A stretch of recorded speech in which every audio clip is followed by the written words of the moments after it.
Hadis 91. Bismillah.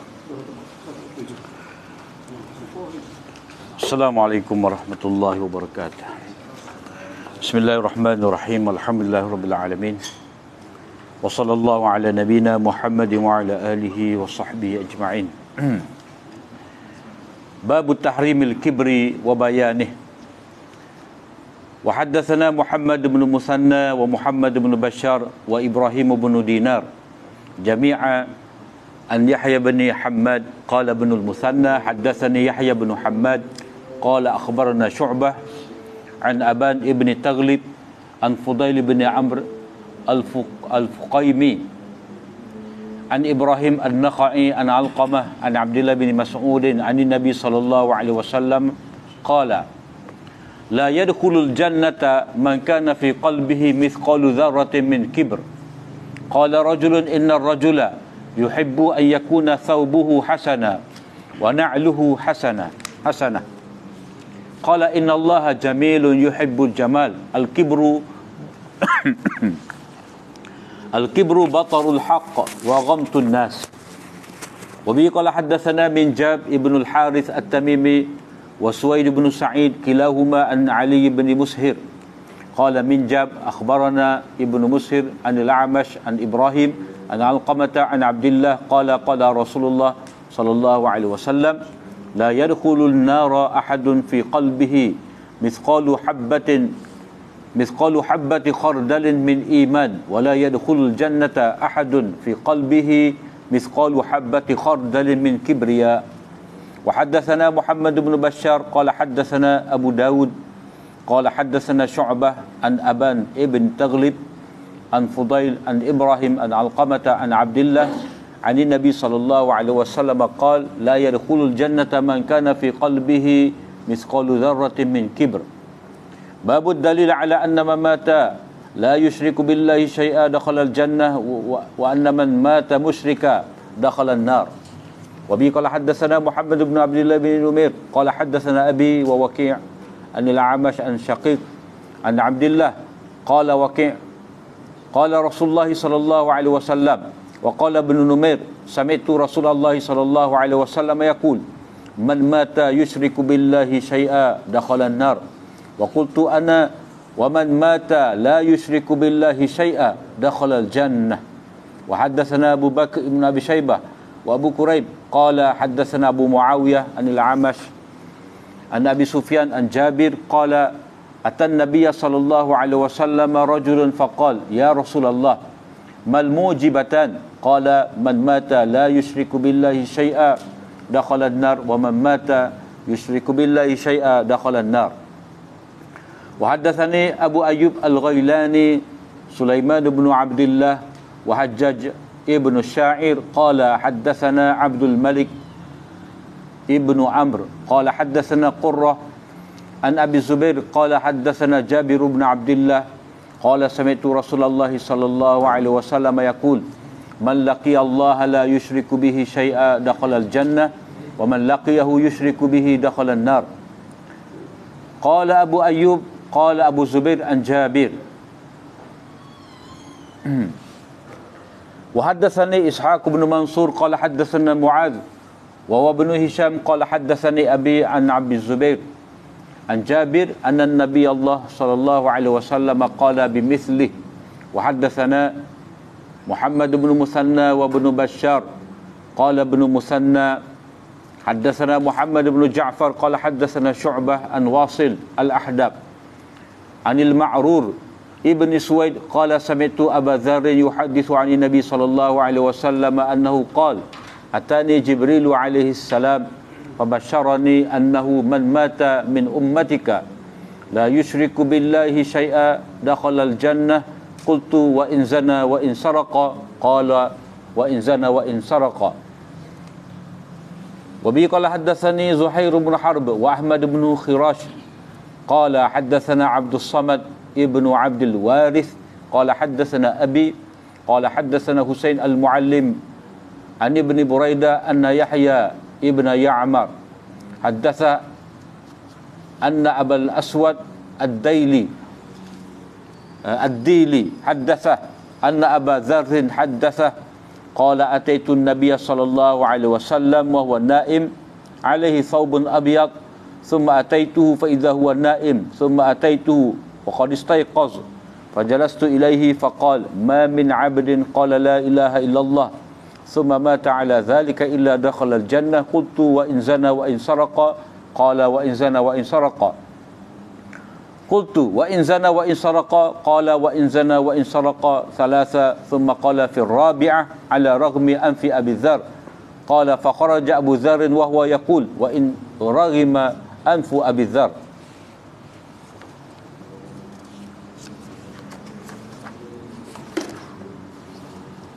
باب التحريم قتل الكافر بعد قوله لا إله إلا الله.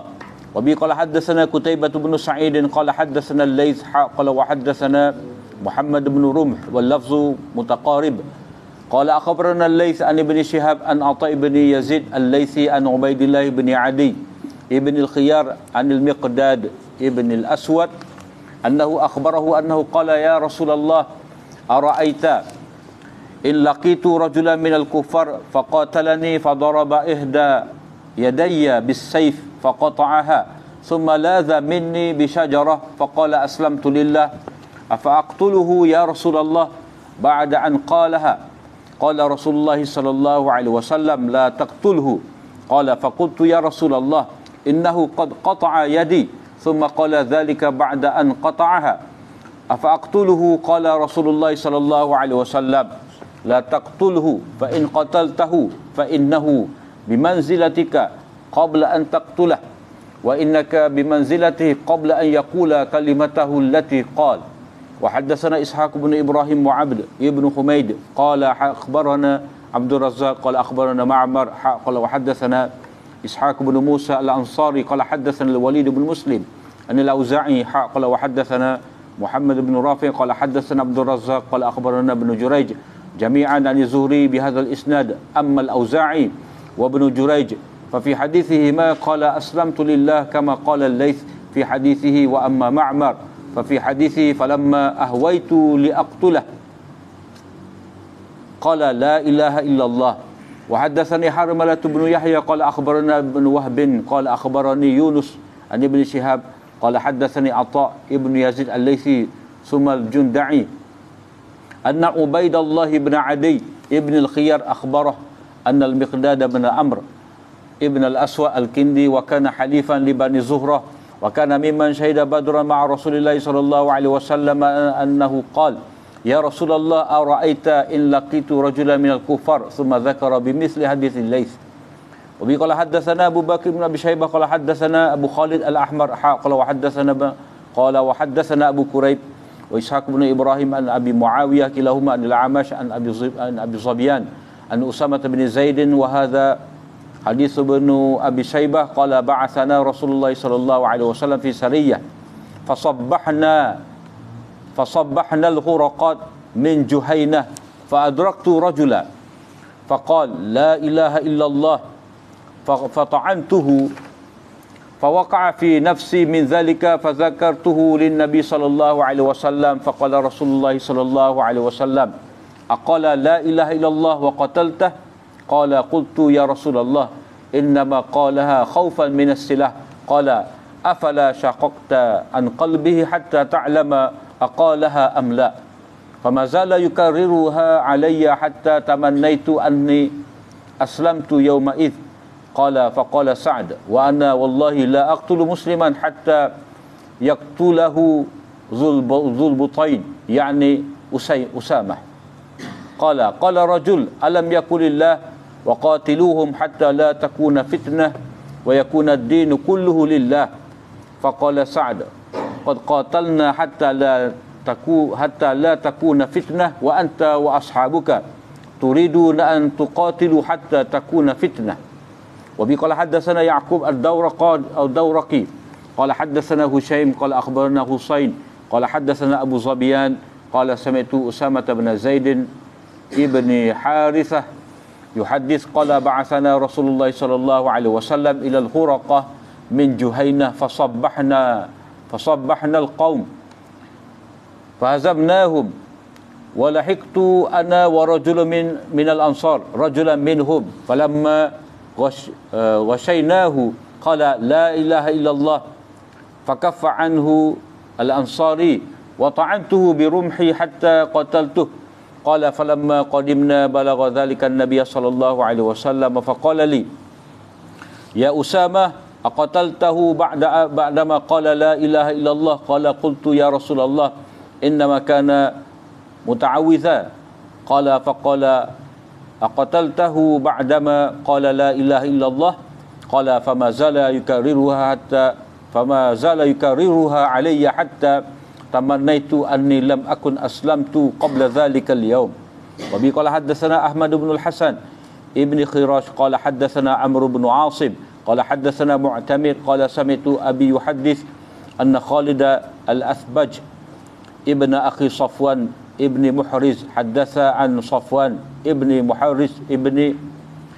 Muhriz annahu haddatha anna Jundab ibn Abdullah al-Bajali ba'atha ila As'as ibni Salamah zamana fitnat ibn Zubair faqal ijma' li nafaran min ikhwanika hatta uhaddithahum faba'atha rasulan ilayhim falamma ijtama'u ja'a Jundub wa alayhi burnus asfar faqala tahaddatsu bima kuntum tuhadditsuna bih hatta darul hadits falamma darul hadits ilaihi hasara al-burnus an ra'sih faqala inni ataitukum wa la uridu an ukhbirakum an nabiyyikum inna Rasulullah sallallahu alaihi wasallam qala ba'atha ba'than minal muslimina ila qaumin minal musyrikin wa innahum iltaqaw fakana rajulun minal musyrikina idza syaa'a an yaqsida ila rajulin minal muslimin qasada lahu faqatalah wa inna rajulan minal muslimin qasada ghaflatah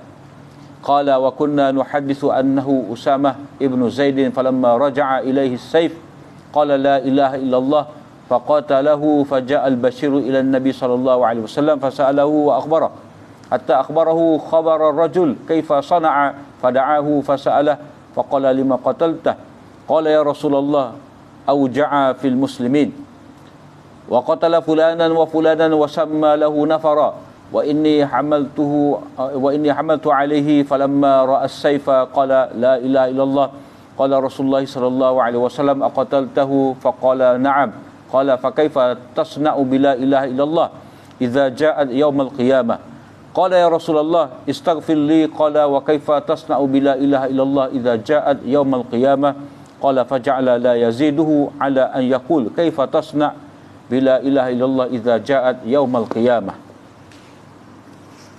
Ini bab harap sikap takabur, menyombong, membesar diri dan tafsiran kepada takabur itu. Riwayat daripada Ibnu Mas'ud daripada Nabi sallallahu alaihi wasallam. Nabi sallallahu alaihi wasallam bersabda, tidak masuk syurga sesiapa yang ada di dalam hatinya itu sebesar zarah daripada takabur. Jadi syarat nak masuk syurga ni iman. Iman. Jadi kalau orang itu takabur tu maknanya iman dia tu tidak sempurna. Sebab iman dengan takabur ni dia berlawanan. Iblis itulah aba wastakbara wa kana minal kafirin.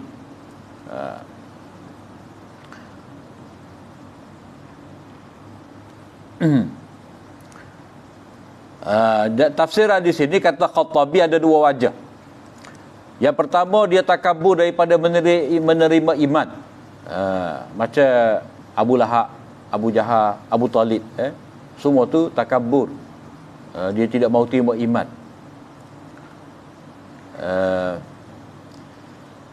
Takwilan yang kedua, tidak akan masuk syurga dalam keadaan seorang tu ketika masuk syurga tu dalam keadaan dia takabur. Maknanya dia kena cuci tu. Dia kena cuci dalam neraka tu, barulah boleh masuk dalam syurga.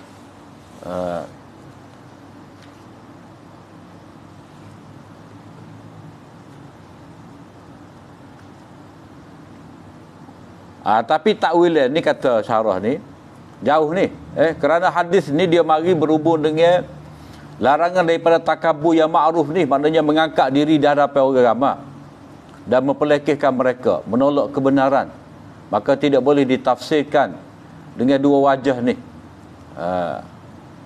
Bahkan hak zahir yang dipilih oleh Qadhi Iyad dan lain-lain, iaitu dia tidak akan masuk syurga duna mujazah injazah, tanpa dia melepasinya. Kalau dia melepasi, maknanya dia tidak akan masuk syurga dalam keadaan dia takabur tu.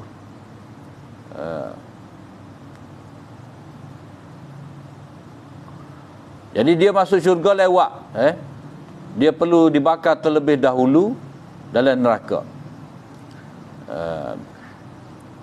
Seperti mana orang-orang melakukan dosa besar yang tidak bertaubat dalam keadaan betul-betul melakukan dosa besar, mereka perlu dibersihkan dahulu dalam neraka, kemudian barulah dia masuk dalam syurga.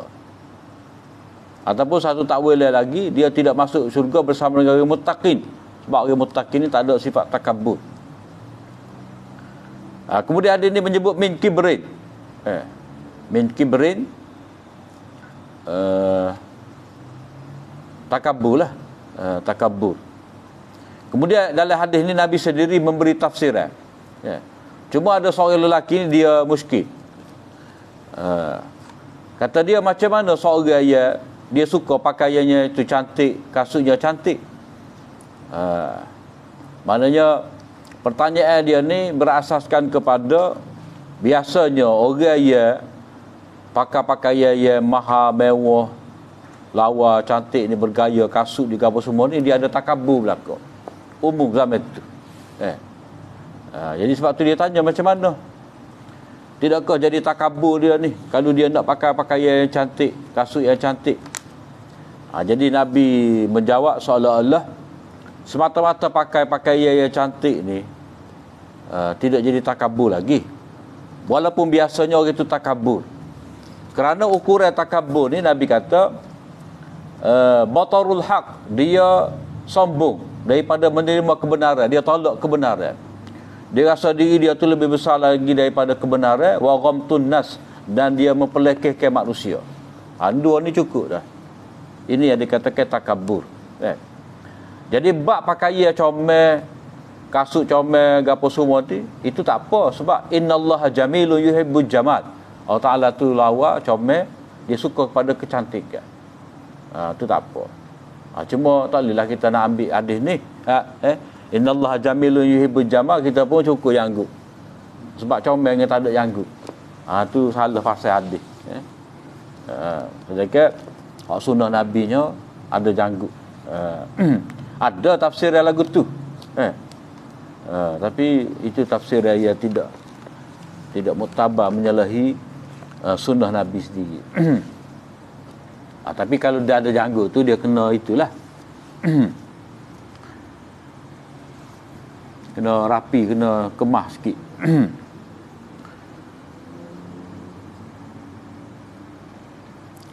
Daripada hadis ni, antara nama Allah Ta'ala Jamil. Sifat dia tu Jamil.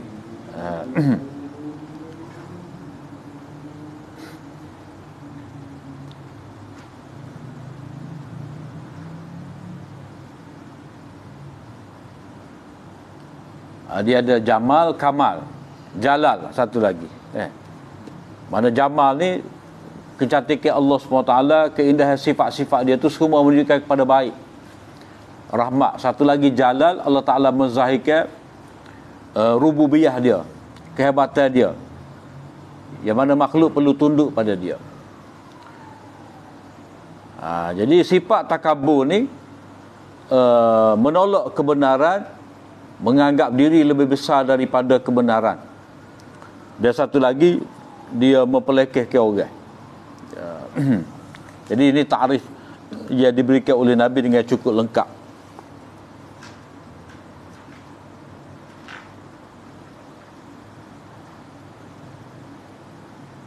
Kemudian riwayat satu lagi itu serupa ya. Cuma dia beza dari segi guru Imam Muslim lah. Guru dia tu lain-lain sikit. Kemudian bab dalil orang yang meninggal dunia dalam keadaan tidak syirik kepada Allah SWT dengan sesuatu apa pun, dia akan masuk syurga. Riwayat daripada Abdullah, yakni Abdullah bin Mas'ud, kata Waqi', mana kata Waqi' ni bukan Waqi' tu dengan Nabi kata, maknanya dalam hadis Waqi'. Sebab Imam Muslim ambil riwayat ni daripada Muhammad bin Numair, katanya hadatsana Abi wa Waqi'. Maknanya Imam Muslim ambil hadis ni daripada Muhammad bin Abdullah bin Numair, yang mana Muhammad bin Abdullah bin Numair ni dia ambil daripada dua orang, daripada Waqi' Al-Jarrah seorang, dan dia ambil daripada ayah dia Abdullah bin Numair.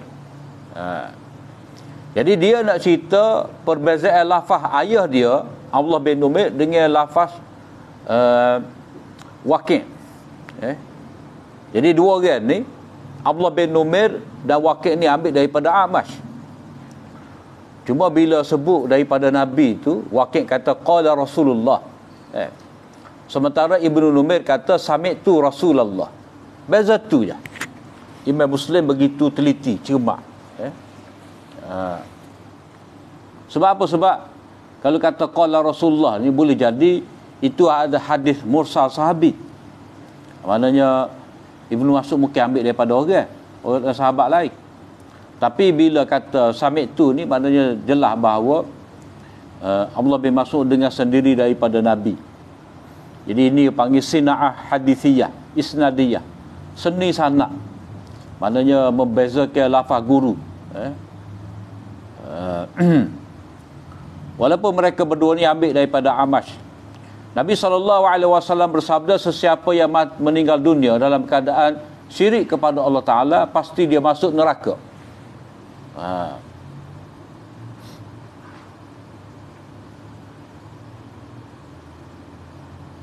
Wa qultu ana, aku pula kata, maknanya sebagai istimbak, ataupun orang panggil mafhum muwafaqah, mafhum mukhalafah lah. Siapa mati tidak syirik kepada Allah Ta'ala, pasti dia masuk syurga. Itu kefahaman dia. Jadi hak ni mungkin dia Ibnu Mas'ud ni dengar hadis ni zaman Nabi tu, zaman Nabi kata pada dia tu, dia dengar ringkas. Tapi riwayat Jabir ni, riwayat Jabir ni lebih jelas lagi. Jadi beza antara riwayat Ibnu Mas'ud dengan riwayat Jabir ni, kedua-dua tu diucapkan oleh Nabi. Maknanya siapa mati dalam keadaan tidak syirik pada Allah Ta'ala masuk syurga, siapa mati dalam keadaan syirik pada Allah Ta'ala masuk neraka. Hak Ibnu Mas'ud kata, siapa dalam hadis dia kata, Rasulullah kata siapa mati dalam keadaan syirik masuk neraka. Wa qultu anna, aku pula kata, maknanya sebagai kefahaman daripada aku atas hadis Nabi tadi, siapa yang tidak syirik pada Allah Ta'ala pasti masuk syurga. Jadi wa qultu anna wa man mata la yusyriku billahi syai'an ni mauquf lah. Mauquf pun fi hukmil marfu'. Sebab ada hadis daripada Jabir, Nabi sebut benda yang sama. Syai'a tu mana tak kira lah, Nabi ke, jin ke, wali ke, syai'a tu kedar ke, pitih ke, apa-apa sahaja, maknanya tidak boleh syirik kepada Allah Subhanahu Wa Taala.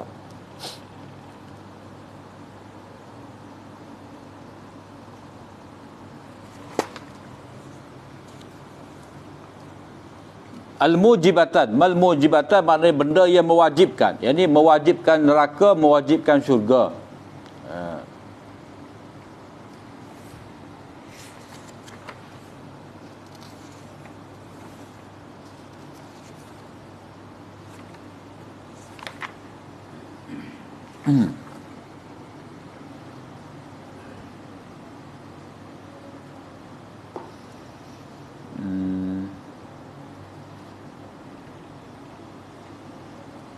Kemudian riwayat satu lagi, man laqi Allah, Siapa yang bertemu dengan Allah Ta'ala, maknanya bila mati akan bertemu dengan Allah lah.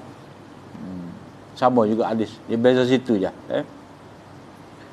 Kemudian hadis Abu Dzar daripada Nabi SAW kata dia, Atani Jibril alaihissalam datang menemui saya dan memberi khabar gembira bahawa sesiapa daripada umat engkau yang meninggal dunia dalam keadaan tidak syirik kepada Allah SWT dengan apa pun, dia pasti masuk syurga. Jadi pasti masuk syurga ni maknanya haram kekal dalam neraka. La yusyriku billahi syai'an dakhala jannah ni dia sama macam hadis man kana akhiru kalamihi la ilaha illallah dakhala jannah. Maksud dia haram kekal dalam neraka. Qultu, aku kata wa in zana wa in saraqa. Meskipun dia berzina, meskipun dia mencuri, Nabi kata meskipun dia berzina, meskipun dia mencuri, maknanya dia akan dihukum dengan zina dia akan dihukum dengan mencuri dia, kemudian cukup hukumnya tadi, dia pasti masuk syurga. Itu yang dikatakan haram kekal dalam neraka. Tapi golongan Murji'ah, dia ambil hadis ni, dia kata maksiat tidak menjejaskan iman. Sebab Nabi kata masuk syurga meskipun dia berzina, meskipun dia mencuri. Jadi curi kau apa tak apa, masuk syurga juga. Jadi dia salah faham hadis ni. Hadis bab bisyarah. Fabasyarah ni hadis bab bisyarah. Berita gembira ni dia terikat dengan syarat. Jadi terikat dengan syarat ni, antara syaratnya kita kena faham bisyarah ni biasanya ringkas. Sebab kita nak menggalakkan orang masuk di sini supaya mati dalam keadaan iman tauhid pada Allah Ta'ala. Itu penting. Soal dia berdosa dalam bentuk, soal dia ada maksiat tu kita kira kemudian. Ini bahagian nak memberi harapan kepada orang beriman pada Allah Ta'ala. Sebab latar belakang orang ni macam-macam. Dia kafir, nak masuk Islam, dia banyak dosa-dosa dalam keadaan dia kafir tu. Jadi kalau kita sebut pada dia gini-gini dengan detail, mungkin mikir banyak kali dia nak masuk Islam. Jadi kita sebut rekah. Sebut rekah macam di sini, dia pasti masuk syurga. Ataupun dengan satu makna lagi, kalau dia mati pada ketika dia baru mengucap tadi, dia mengucap la ilaha illallah Muhammadur Rasulullah, mati, pasti masuk syurga. Maknanya dia tidak akan masuk neraka lah. Tapi kalau dia ada melakukan dosa-dosa besar, dia pasti masuk neraka dahulu, sebab dia mati dalam keadaan tidak bertaubat. Jadi orang dalam keadaan mati dalam keadaan dosa besar, tidak sempat bertaubat, musirina 'alaiha, maka dia bergantung kepada masyiatullah, terserah kepada Allah Ta'ala. Kalau Allah Ta'ala nak, dia masuk syurga. Kalau Allah Ta'ala nak, dia akan dibakar. Itu hukum pelaku dosa besar yang mati dalam keadaan berterusan melakukan dosa besar dan tidak sempat bertaubat. Tapi kalau dia melakukan dosa besar, dia bertaubat, tak apalah, Allah Ta'ala terima taubat dia. Asalkan dia ikhlas taubat, Allah Ta'ala terima taubat dia diampunkan atas kesalahan tadi.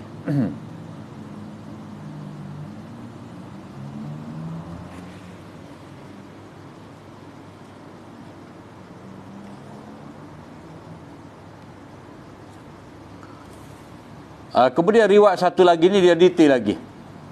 Ni ringkas. Jadi hak ringkas ni kita panggil aslul bab, asal bab.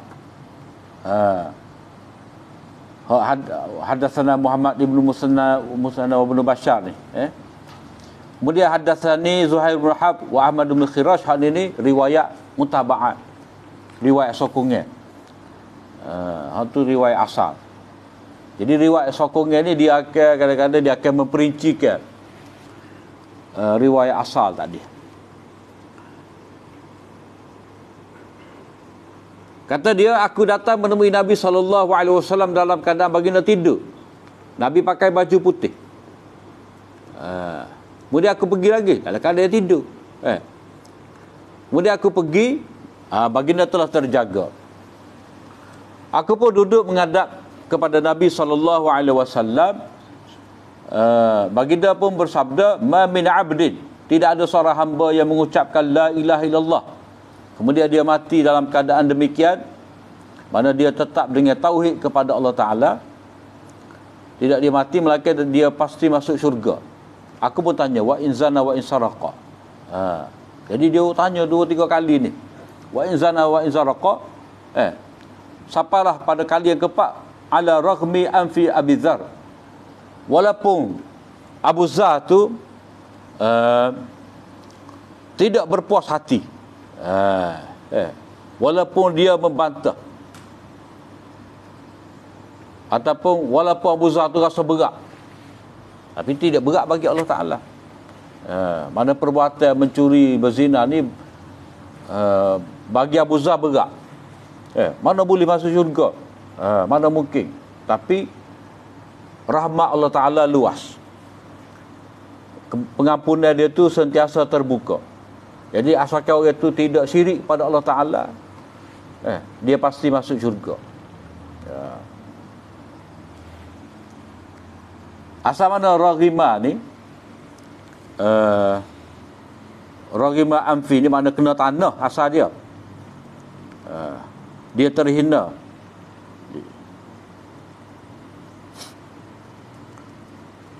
Ada yang kata maksud dia walaupun Abu Dzar tidak setuju, ala raghmi anfi Abi Dzarrin. Lepas tu hak Nabi kata tu dia ulailah, wa in raghima anfu Abi Dzarrin, walaupun Abu Dzar tak terima, tak setuju.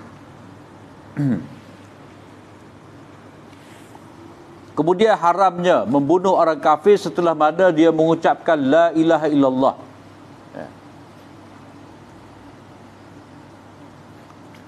Riwayat daripada Miqdad bin Al-Aswad,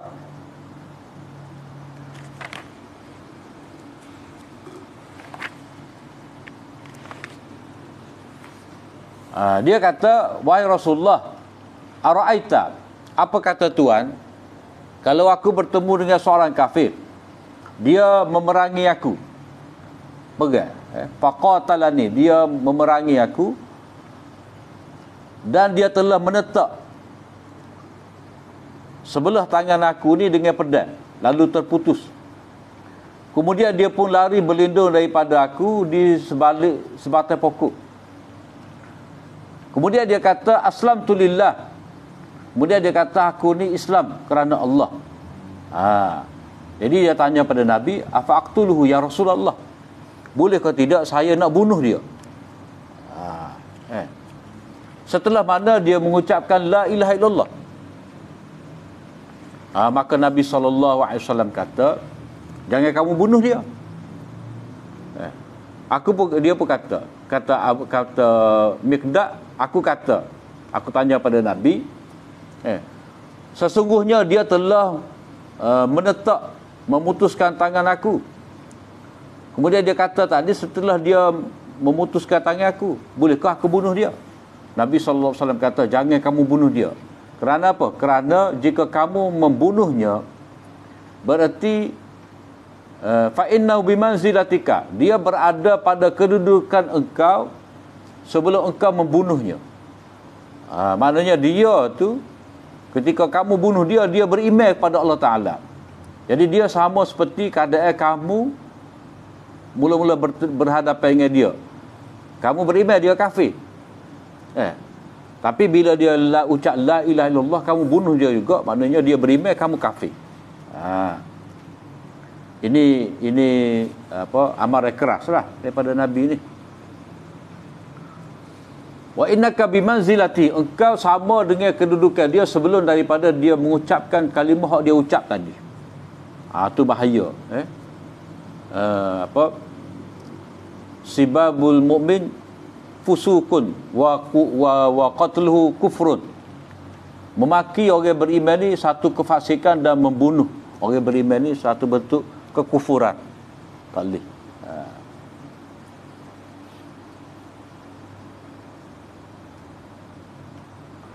Daripada sini ulama mengatakan bahawa orang yang mengucapkan la ilaha illallah ni maksumud dam, darahnya itu terpelihara.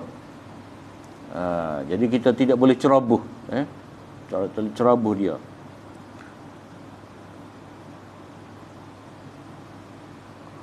Kemudian riwayat satu lagi ni dia ada beza sikit. Aslamtulillah, seperti mana kata Laith dalam hadis dia. Adapun Ma'mar dia kata falamma ahwaitu liaqtulah, bila aku condong junga mana aku nak tikar dia, tiba-tiba dia mengucapkan la ilaha illallah. Jadi Nabi kata jangan, kerana dia telah ucap la ilaha illallah.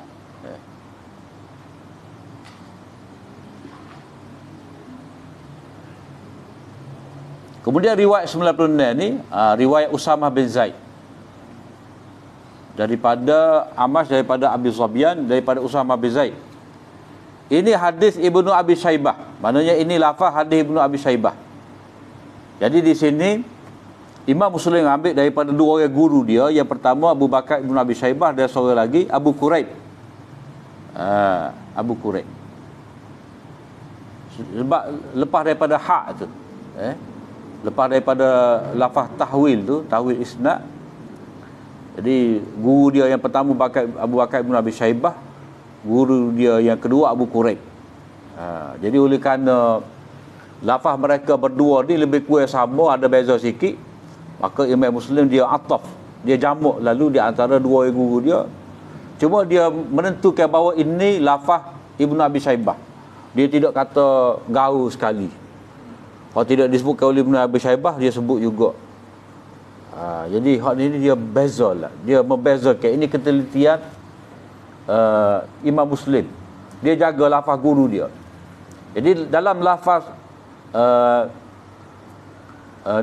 Ibn Abi Syaibah tu, kata Usamah, Rasulullah SAW mengutus kami dalam satu sariyah, dalam satu pasukan.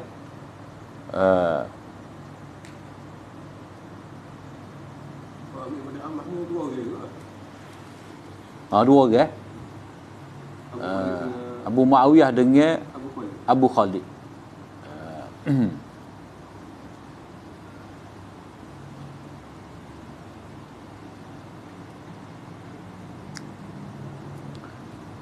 Fasabbahna.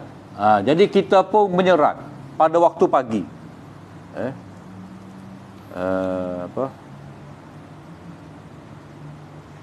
Fasa asabahul munzarin. Mana azab tu biasanya dia mari pada waktu subuh. Jadi teruk sekali azab yang menimpa kepada orang yang telah diberi peringatan. Jadi fasabbahna ni maknanya kita menyerang pada waktu subuh. Mana lepas daripada mai subuh tu serang. Sebab malam tu ataupun subuh tu tengah dulu bel kau tidak. Kalau bel beriman. Jadi hak subuh teria pada waktu subuh ni dalam keadaan mereka tu alpa lah, baghtah, mengejut. Macam hak Nabi Surah Khaybar lah.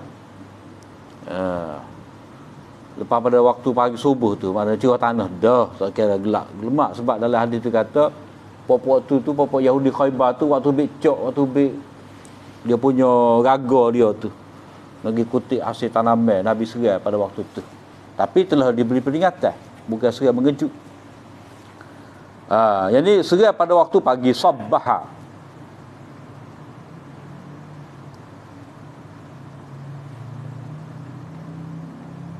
Asbaha berada pada waktu pagi.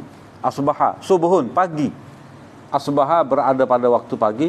Sabbaha menyerang pada waktu pagi.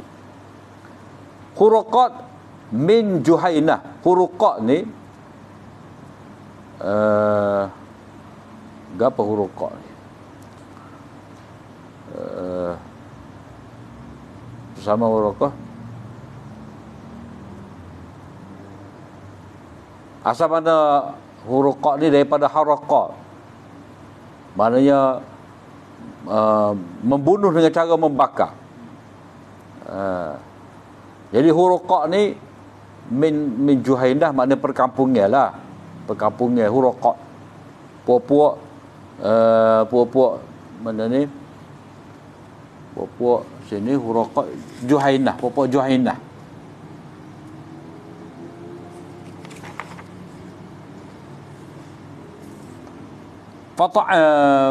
Fa'adraktu, aku mana serai pada waktu pagi itu di perkampungan Juhainah, aku mengejar seorang lelaki sehingga dah lah. Fa'adraktu, aku dah sempat tangkap, ataupun mana dia tak dapat lagi. Jadi kalau asalnya falahiktu rajulan fa'adraktuhu, aku kejar dia. Orang itu tidak dapat melarikan diri, dia pun kata la ilaha illallah, aku pun tikar juga. Fa waqa'a fi nafsi min zalik, aku rasa menyesal, rasa berat. Aku pun menyebut pada Nabi SAW. Nabi kata, apakah dia mengucapkan la ilaha illallah dan kamu membunuhnya? Mana pertanyaan Nabi ni engkar. Aku pun kata, wahai Rasulullah, dia mengucapkan demikian kerana takut kepada senjata. Moga tangan aku ni pedal, dia takut. Nabi kata, apa mu tak belah dada dia nya?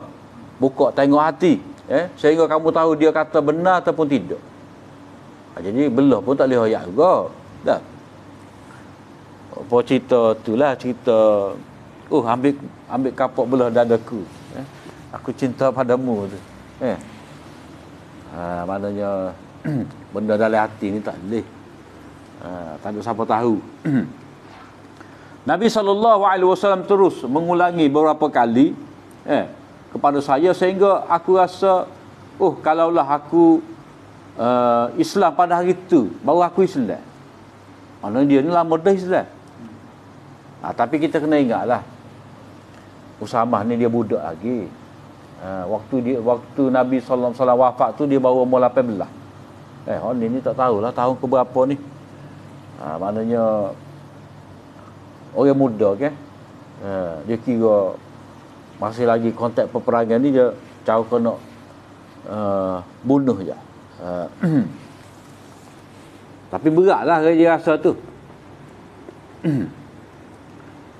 Faqala Sa'dun wa anna wallahi, kata Sa'ad, aku demi Allah tidak membunuh seorang Islam sehinggalah Zul Butain ini, maknanya hak perut Butain ini,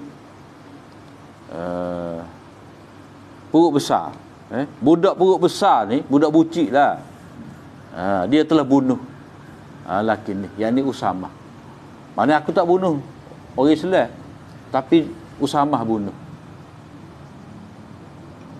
Qala rajulun alam yakul,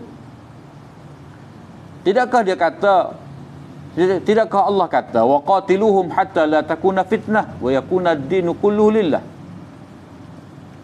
Ada orang kata, perangilah mereka itu sehingga tidak berlaku fitnah lagi, kekufuran lagi, sehingga agama tu semuanya itu milik Allah, agama Allah sahaja tinggal. Agama yang tinggal tu hanyalah agama Allah. Maka Sa'ad kata, kita perang supaya tidak berlaku fitnah lagi. Tetapi puak-puak engkau ni mahu untuk berperang sehingga berlaku fitnah. Maknanya bunuh orang Islam ni adalah satu fitnah yang besar. Sedangkan tujuan perang ni nak menyekap daripada kekufuran. Jadi bila orang itu telah beriman, maka tak boleh bunuh. Bila begitu, kamulah sebenarnya yang mencetuskan fitnah.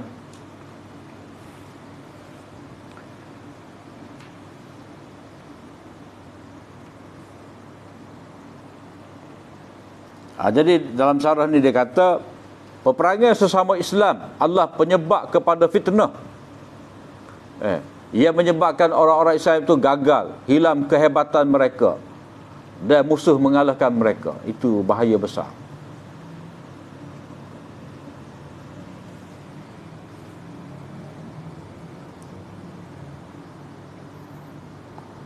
Kemudian riwayat satu lagi ni, Nabi SAW menghantar kami ke Huruqah min Juhainah. Jadi kita serai pada waktu pagi dan kita berjaya mengalahkan mereka. Walahiktu ana, aku ni dan seorang sahabat aku Ansar ni mengejar seorang lelaki daripada mereka. Falamma ghashinahu, bila mana kami kepung mereka, kepung dia, bila mana kami kepung dia, dia pun mengucapkan la ilaha illallah. Jadi sahabat Ansar ini fakaffa anhu, dia pun tahan diri. Dia orang ni mengucap dah, tak lewat apa dah, dia beriman. Aku pun tikar dengan lembing aku sehingga aku membunuhnya. Bila balik bertemu dengan Nabi SAW, sampai kepada Nabi, Nabi kata, wahai Usamah, patutkah engkau membunuhnya setelah dia mengucapkan la ilaha illallah? Kata Usamah, aku pun memberi alasan, wahai Rasulullah, sebenarnya dia ni nak berlindung diri, nak menyelamatkan diri dia, maknanya dia tidak ikhlas ni. Nabi kata, apakah kamu membunuhnya? Patutkah kamu membunuhnya setelah mana dia mengucapkan la ilaha illallah? Nabi ulas. Siapa dia rasa tekan? Kalaulah aku tidak Islam lagi pada hari itu. Sebelum hari itu tak Islam. Maknanya kalaulah aku hari itu baru Islam. Sebab apa? Sebab berat kemarahan Nabi terhadap diri dia. Dalam syarah ni dia kata, kalaulah Islam aku pada hari itu, kerana kalau aku Islam hari itu, dosa-dosa aku akan terampung. Sebab bila Islam, dosa sebelum pada ni terampun. Jadi dia bunuh tu dalam keadaan dia telah Islam. Orang itu pun Islam juga. Waktu Nabi marah tu. Tapi Nabi tidak melaksanakan kisah lah terhadap dia ni. Sebab dia ada semacam syubhat juga. Sebab moga nak dalam peperangan. Jadi orang yang bunuh tu masih lagi dikira sebagai bukan pembunuh udwan. Tetapi dalam bentuk syubhat. Kerana dia bimbang juga, takut dia tak payah dibunuh, orang tu pun bunuh dia pun. Itulah dia kata ada syubhat sedikit sebanyak.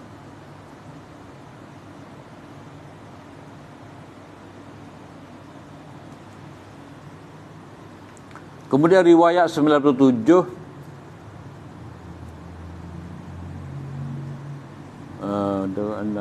Jundab ni telah menghantar kepada As'as bin Salamah pada waktu fitnah Ibn Zubair. Masa fitnah Ibn Zubair ni, mana Ibn Zubair yang berada di Mekah tu, istihad dia sebagai khalifah.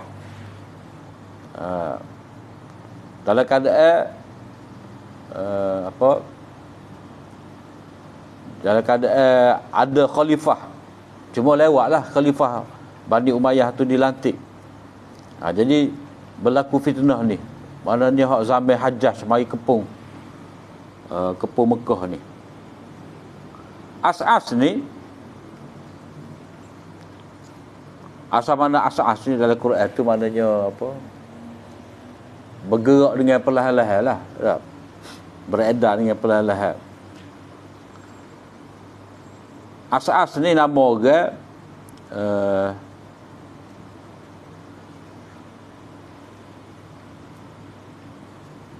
apa cerita dia?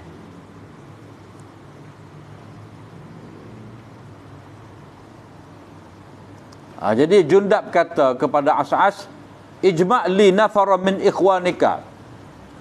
Maknanya saya nak kamu mengumpulkan beberapa orang daripada saudara-saudara engkau ni untuk aku ceritakan kepada mereka tu hadis. Muka sampai fitnah ni ke? Perang berlaku sesama Islam, Alik Hajjaj, wakil khulafa Bani Umayyah, bertembur dengan puak-puak Ibn Zubair ni. Jadi sama-sama Islam. Jadi panggil puak-puak kamu ni, aku nak cerita hadis Nabi ni. Hadis Nabi tentang Nabi larang membunuh orang yang mengucapkan la ilaha illallah. Mana dia memberi peringatan. Jadi dia pun menghantarlah seorang utusan kepada mereka. Bila mana mereka tu berkumpul, maka Jundub bin Hari dia pakai burnus berwarna kuning. Burnus ni mana jubah yang ada topi itulah. Macam Morocco. Jubah orang Morocco bertopi tu. Faqala tahaddatsu bima kuntum tuhaddisun nabihi. Ceritalah apa yang kamu cerita. Sehingga mereka pun ceritalah. Bila mana cerita apa semua tu, dia pun selok buka burnus dia. Dia kata, aku ni mari wala uridu an ukhbirakum an nabiyyikum, bukan aku nak cerita tentang nabi kamu pun tahu. Aku nak cerita ni tentang cerita orang Islam yang membunuh orang Islam ni. Mana cerita Usamah ni. Rasulullah sallallahu alaihi wasallam menghantar pasukan orang-orang Islam kepada satu kumpulan, satu kaum orang musyrik. Wa innahum iltaqau. Jadi mereka bertembung, maknanya berlaku peperangan.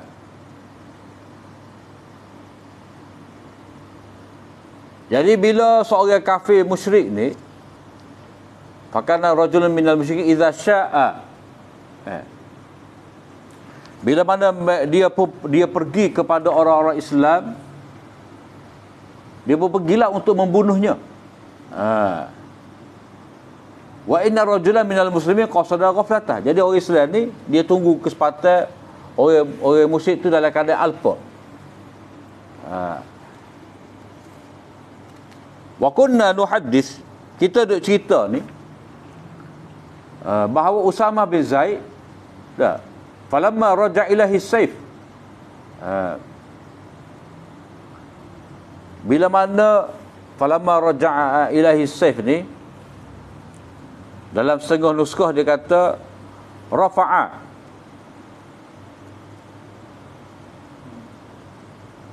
bila mana dia dapat menguasai pertempuran tu, maknanya bila perang kan, waktu limbah pedang apa semua sama-sama naik hebat.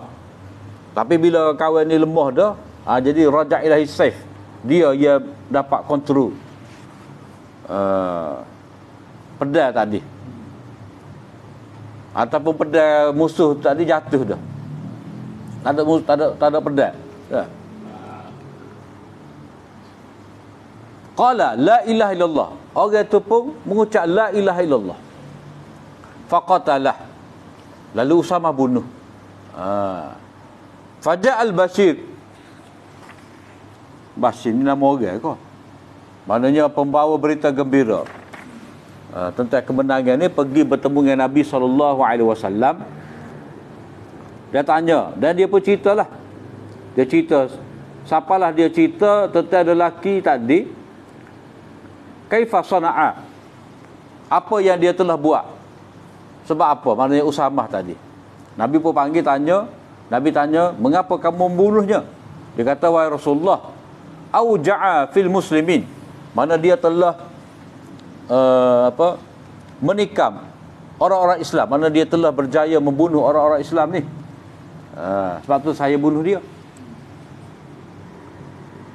Dia telah membunuh si fulan. Adalah beberapa orang sahabat yang Usamah sebut. Aku ni serang dia bila mana ra'as saif, bila mana dia tengok pedang aku ni, dia pun kata la ilaha illallah. Maka Nabi SAW kata, kamu bunuh dia. Yang ni setelah dia mengucapkan la ilaha illallah, dia pun kata ya. Macam mana kamu nak buat dengan la ilaha illallah hak dia buat, dia ucap tadi, bila mana kalimah la ilaha illallah ni mari pada hari kiamat. Maknanya orang kafir tadi dia telah mengucapkan la ilaha illallah. Kamu nak kira la ilaha illallah dia ni macam mana? Sebab dia akan bawa la ilaha illallah ni di hadapan Allah SWT. Bukti sebagai dia beriman kepada Allah. Kamu nak buat macam mana? Jadi dia berkata, wahai Rasulullah, mintalah ampun untuk aku. Lepas tu Nabi tak cara lagi. Nabi kata, kamu nak buat macam mana? Kamu nak buat macam mana? Mana Nabi ni tegah lah bab ni. Mana jangan siapa membunuh orang yang mengucapkan la ilaha illallah. Jadi ketegasan Nabi ni samalah seperti Nabi tak semaya-maya kepada orang yang membunuh diri ataupun orang yang ada hutang.